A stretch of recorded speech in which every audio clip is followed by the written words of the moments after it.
The new Vatican document approving of the blessing of same-sex couples has caused a lot of controversy in the Catholic world. And sadly, many Catholics are not being forthright about what the document actually says. That's what we're going to talk about today on Crisis Point. Hello, I'm Eric Sims, your host, editor-in-chief of Crisis Magazine. And before I get started, I just want to encourage people, smash that like button, subscribe to the channel, let other people know about it. Don't bother hitting the notification bell because you have a life outside the internet, and don't ever forget that. Also, you can follow us on social media at Crisis Mag, to all the various social media channels. Also, go to crisismagazine.com and subscribe to our newsletter. You can send questions for the podcast to be answered you can email to podcast@crisismagazine.com. And finally, I just want to note that we're in one of our twice-a-year fundraisers right now here in December of 2023. We really appreciate everybody who's already given. We really do. I mean, everything we offer here is for free, all our content, and so we appreciate your donations. But we're not yet at our goal, and so we're hoping to meet that before the end of the year. So if you can, please go over to crisismagazine.com and click on the donate button, and we'd appreciate it. Okay, enough of the grift, as they say. So as everybody knows, and the Catholic world knows, yesterday the Vatican released a document, which I have here in my hands.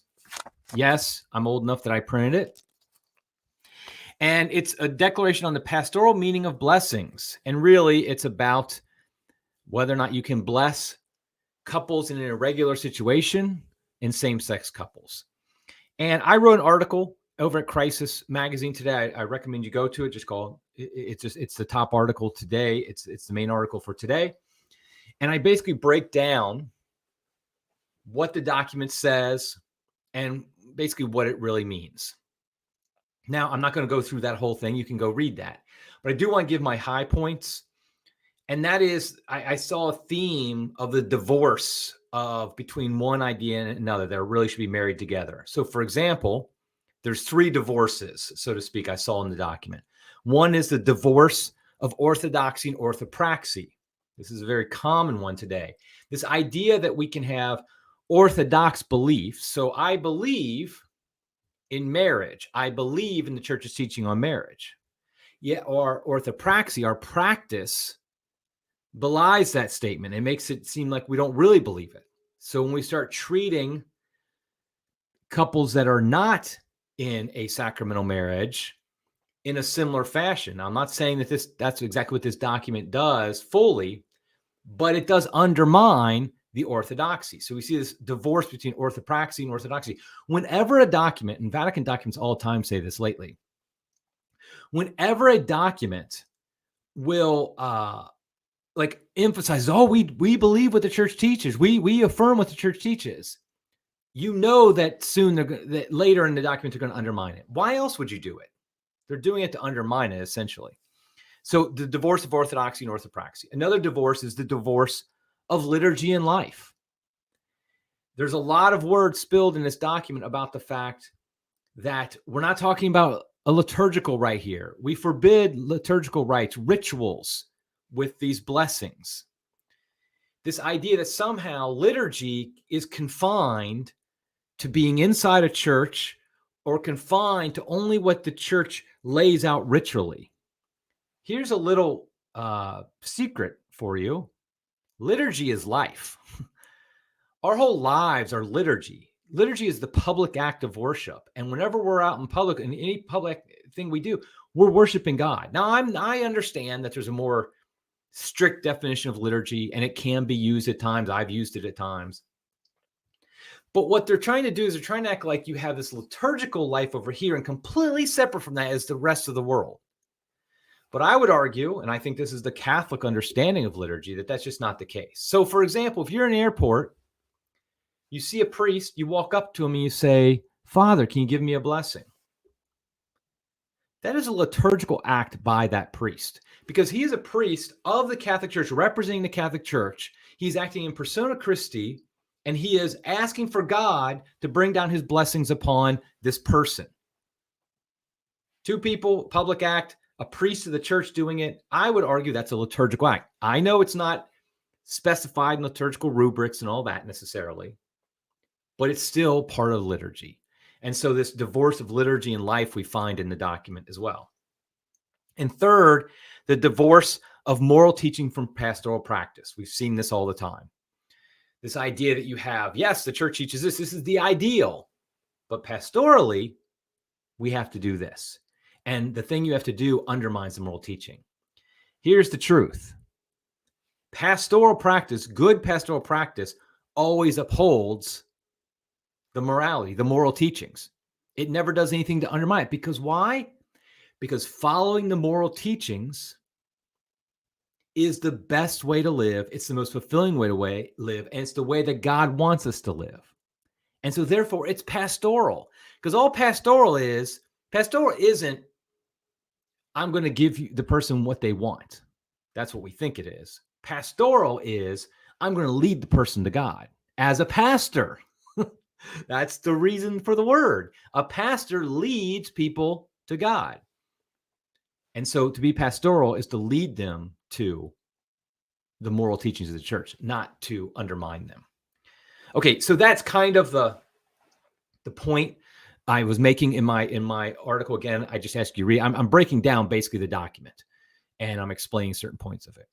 A couple other things, and I'm going to talk more in this podcast about kind of the reaction to it and that, but I think we should cover some of these overall points.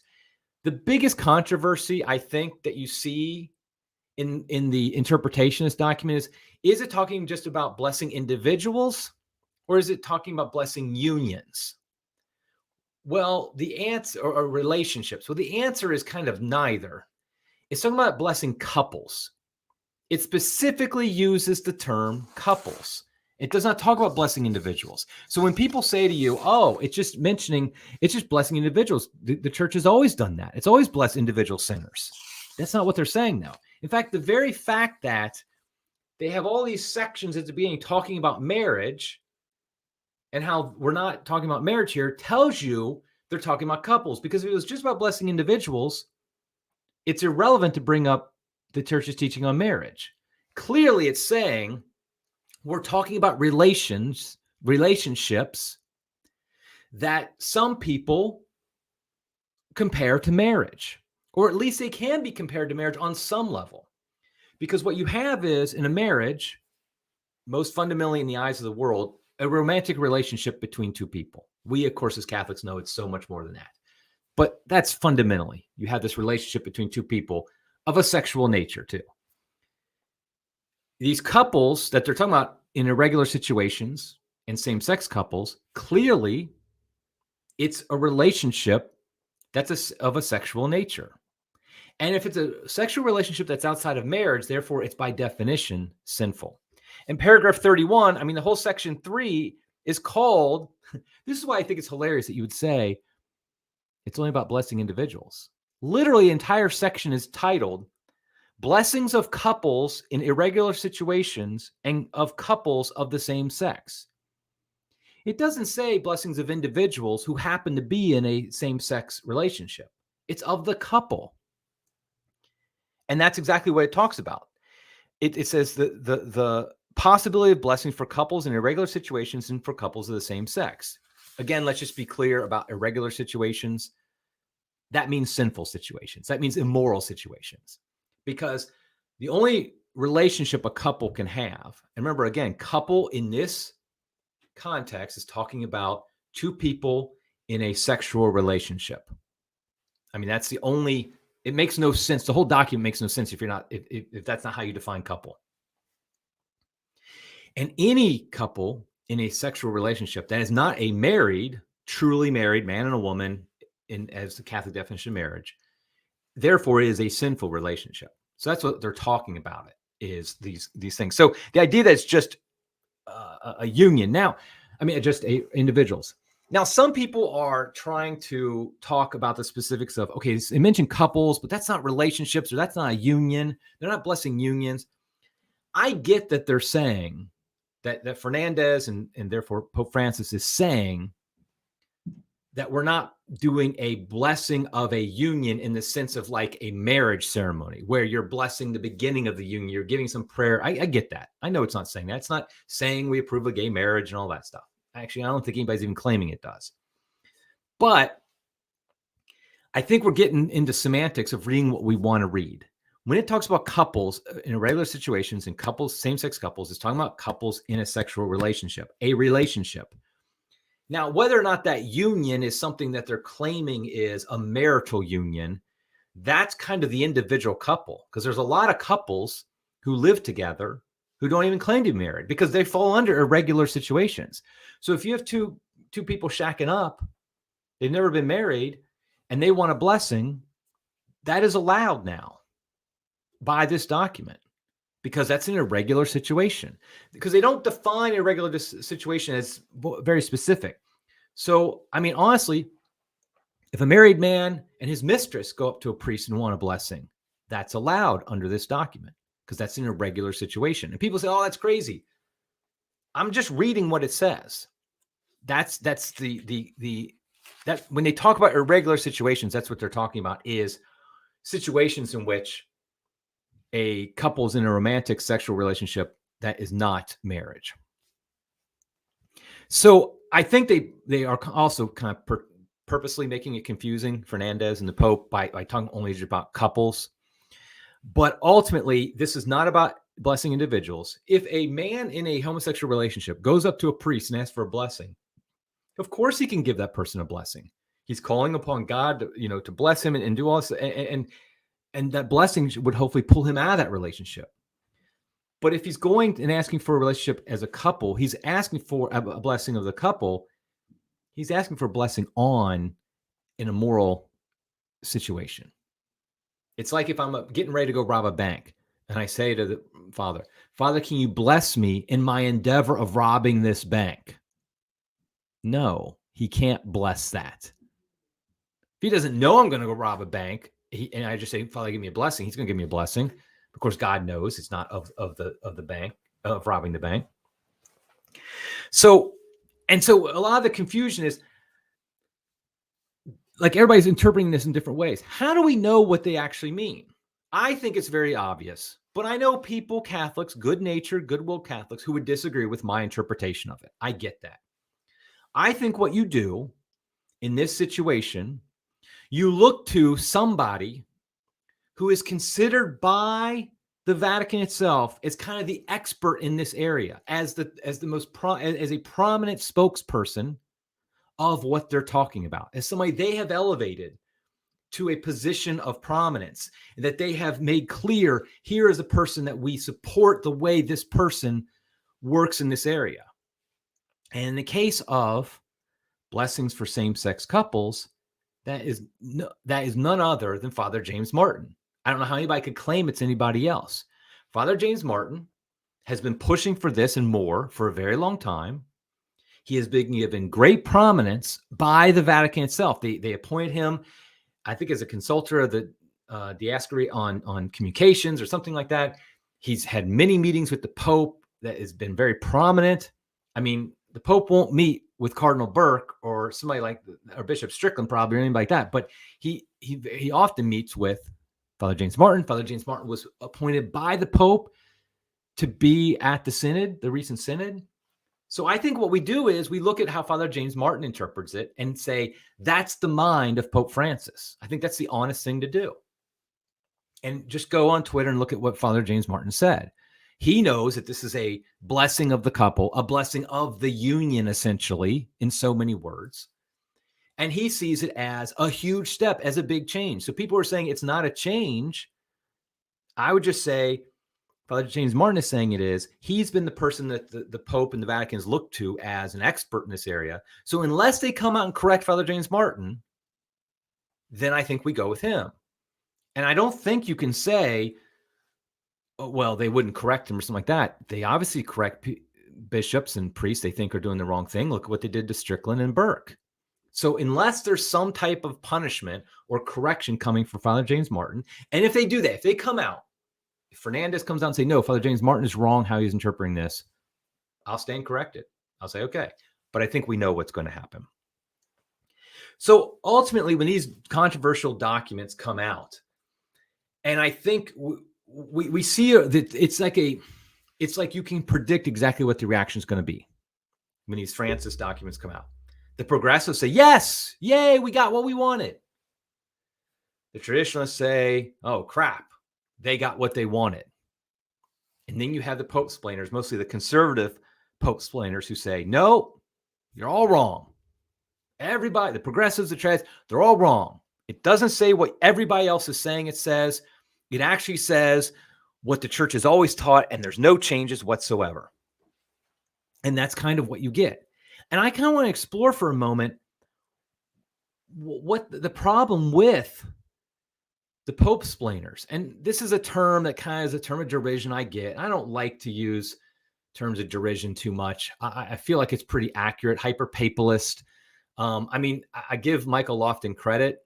He had a T-shirt on or sweatshirt on his podcast. It said pope-splainer. I mean, God bless him. He owns it, and I respect that. I respect that. I don't actually mean it. I know it sounds very demeaning. I actually just mean it like these are people who always want to explain what the Pope says and what it really means, and it's always saying it never is critical of what Francis is saying. I would argue that they're not listening to him. I would argue they're simply not listening. They're afraid to be honest. I think there's a lot of fear with the pope-splainers. There's a lot of fear. The fear is that, and I say this, I'm talking about the good-natured, good-willed people who are trying to give an Orthodox spin to this document, to other things Francis does.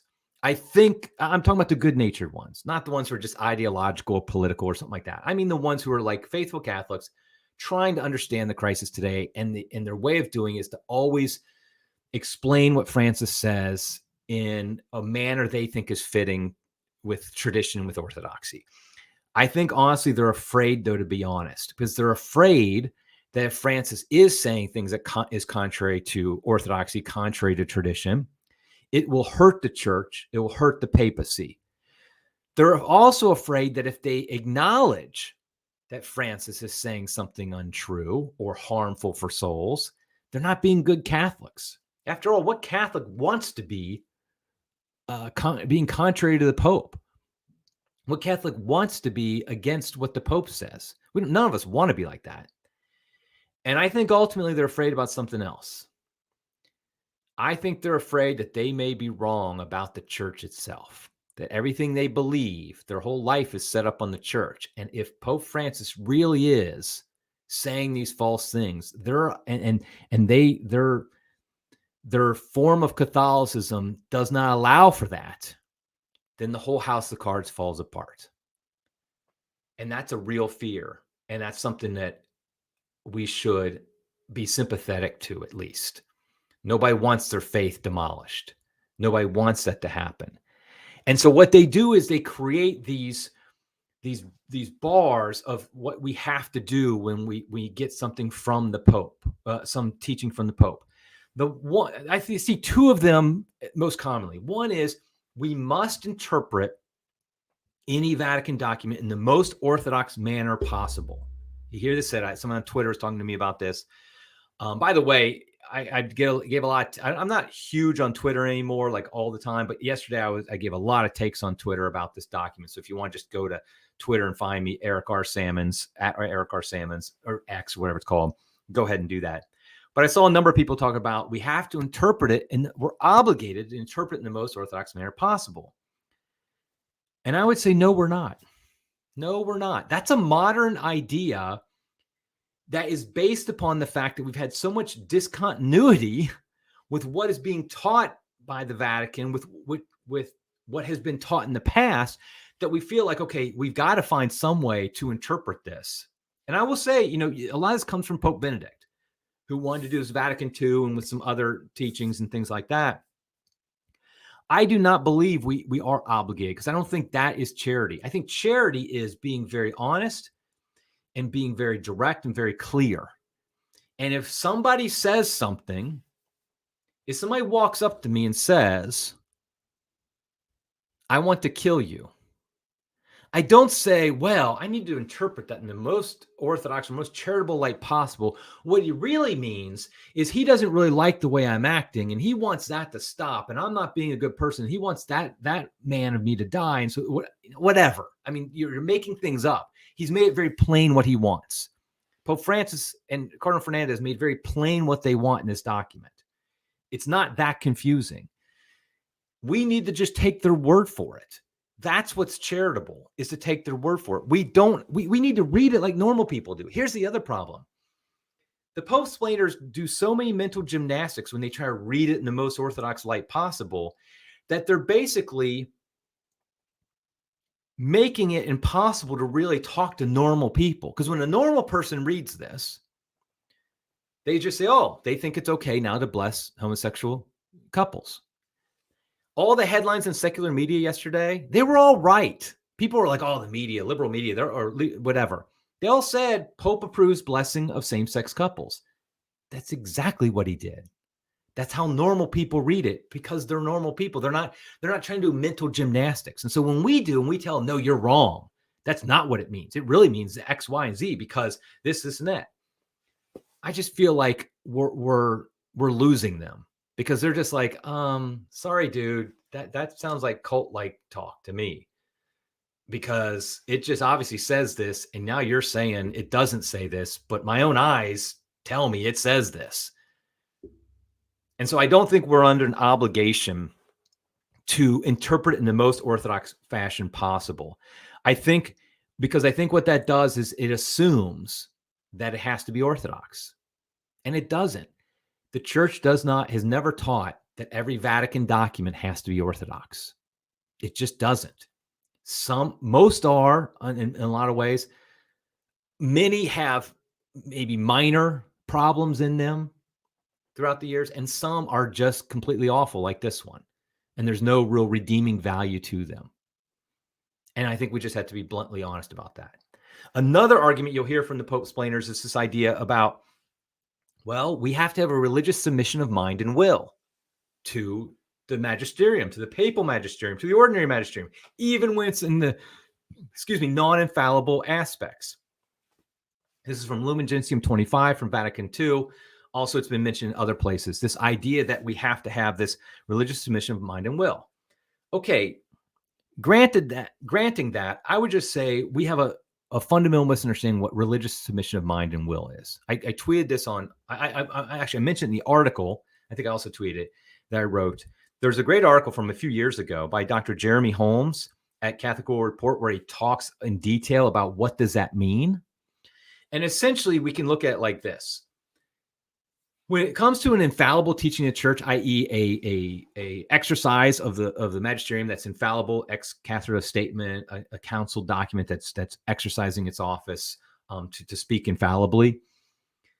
In those things, we have to accept them, we have to believe them, and we know it with certainty. So if the church teaches the God has three persons, Father, Son, Holy Spirit, we know that's true. However, when the church exercises its ordinary magisterium, when it exercises its non-infallible magisterium, then that's what we give religious submission of mind and will in, but it's only our opinion. We think it's true because the church has taught it. But because it's non-infallible, by definition, that means it could have an error. Therefore, we can't say we know it is true. We just I assume kind of it's true. But if there is a strong reason to believe that it's not, and the reason is because it contradicts previous teachings of the church, past traditional teaching of the church, then we can say, no, I do not accept this, because you know what we're doing? We're giving religious submission of mind and will to all the other teachings of the church. Because here's the thing. People act like you just give your religious submission of mind and will to today's teaching. Okay, whatever the Pope said today, that's what I'm giving religious submission of mind and will to. No, as a Catholic, you're giving religious submission of mind and will to the entirety of Catholic teaching. And so if a Pope or a Vatican office or whatever says something that clearly contradicts what the church has always taught in either orthodoxy or orthopraxy, then you are absolutely right and you are obligated to say, no, I don't accept that as true. And so otherwise, if that wasn't the case, we literally are treating the Pope as a divine oracle, just somebody whose words are true because he said them. That is not Catholic teaching. That is not Catholic teaching. And so even though this is a declaration from the Vatican, from the DDF, with Pope Francis's approval, that in and of itself does not make it true. And even going beyond truth or not, it doesn't make it prudent. It doesn't, because I'm not claiming that this document, by the way, has heresy in it. What I'm saying is it is a mumbled nonsense about what blessings are, and it accepts a lot of falsehoods in its assumptions, and it undermines orthodoxy and orthopraxy. And so for the post-splainers who are afraid that if they just come out and say, no, this isn't orthodox, it undermines orthodoxy, it advocates for against orthopraxy, that if I say that somehow I'm not a good Catholic or somehow I'm undermining the church, what you're doing is you're actually undermining the church and the papacy by not saying that, because you're undermining 2,000 years, the foundations of the church, to say, okay, this one I'm going to accept because I have to. And so I really do understand pope-splainers that are good-natured. They're trying to make sense of all this. We all are. It's a difficult time to be Catholic. I mean, let's be honest. What pope-splainers are trying to do, they're trying to make it easy. The problem is, and they're doing it to try to keep people from leaving the church. God bless them. God bless anybody who's trying to keep people from leaving the church. We have millions of people leaving the church every year. God bless everybody who's making an attempt to make that stop, to stop the bleeding. The problem is that they're trying to make it easier to be a Catholic, but the reality is it's hard to be a Catholic today. And by minimizing or denying scandal, you're basically being dishonest. You might not intend to, but that's what you're being. You're laying out an easy but dishonest path rather than the hard but honest path. The path of the Catholic today is the cross. And I have become convinced, and this is something I've become convinced over the past few months, that Pope Francis is a gift to the church because he is our cross. He is our testing, our time of testing that God is giving us to test our faithfulness, frankly. Because I believe that what we've done is we've created a lot of man-made traditions around the divine revelation about Christ's promises to the church and to the papacy. And what happens is when Pope Francis does something scandalous like this, it attacks those man-made traditions, but we've turned them into divine revelation. And that's why we're so upset. And that's why we want to say, no, he didn't actually do that. The fact is he did do that. And it does contradict some of our man-made traditions that surround the divine revelation of Jesus Christ about the church and about the papacy. So all these things he does are scandalous. They lead souls astray. They're bad. All that. I get all that. But they're not break the bank bad. What I mean by that, they don't invalidate Christ's promises to the church. They just simply break and validate some of those man-made traditions that surround those promises. And I think that's a good thing. I mean, our Lord, that was one of the things that he talked about a lot, was he was against man-made traditions. Our Protestant friends tell us that he's against all tradition. We know that's not true. What he's against is those man-made traditions that obscure the truth, obscure the true tradition. And I think that's what we've done, many Catholics have done, in our elevation of the papacy beyond all reason. We've done that. And so what we need to do then as Catholics, and I'll kind of wrap it up here, we need to remain faithful to the promises of Jesus Christ, the actual promises of Jesus Christ, not to the man-made traditions. We have to be faithful to what the church has always taught. And so, for example, we know that there can be no wink and a nod at same-sex couples. It is a sinful relationship that is harmful for the participants. That's the key. The most loving thing to tell a person in a same-sex relationship is that is harmful for your soul. It's harmful for your body. It's harmful for your spirit, your mind, your psyche, every bit of you. It's harmful for you. And if we give a blessing to that, and again, it's a blessing to the couple, then what we're doing is we're saying, no, our actions are saying the words that they're hearing, which is, this is actually not harmful to you. I get that Tucci and Francis, they say all these words in there, this huge word salad that claims that's not what they're saying, but that is what it's saying. That's what it's saying to anybody with a brain that is listening. And so we have to remain faithful to the deposit of faith, even when the Pope himself is undermining it. It does not invalidate the faith in any way to say we have a terrible Pope right now. I'm sorry. We've had bad popes in the past. We have a bad Pope now, and he's doing things that are harmful for souls. So what we need to do as Catholics, we need to pray for Pope Francis, pray for his conversion, pray for Cardinal Fernandez and everybody involved in this, somebody like Father James Martin. Pray for our friends who are the Pope-splainers, that they would understand that they need to defend the eternal truth, not men like Cardinal Fernandez or men like Pope Francis. What they need to defend is the truth, the church, the office of the papacy, not necessarily the man who is Pope right now. So we should pray and fast. Also, I feel like for some reason, some of this bad news drops right before Christmas. I don't know if it's on purpose. Maybe they know that pastors aren't going to be preaching against this on this weekend because it's going to be Christmas Eve and Christmas, and they're going to be talking about our Lord's birth. But I think we need to do is try to remember what season it is. It's Advent. Let's prepare for the coming of Jesus Christ in our hearts, in the world, that he would reign again, that he would reign in this world. That's what we have to do right now. So if somebody brings this up to you, yes, explain to them why it's wrong and why that does not invalidate the promises of Jesus Christ to his church, to the Catholic Church. But also let's keep the focus on what matters the most, and that is Jesus Christ and his coming. Okay, I think I'll wrap it up there. Until next time, everybody, God love you.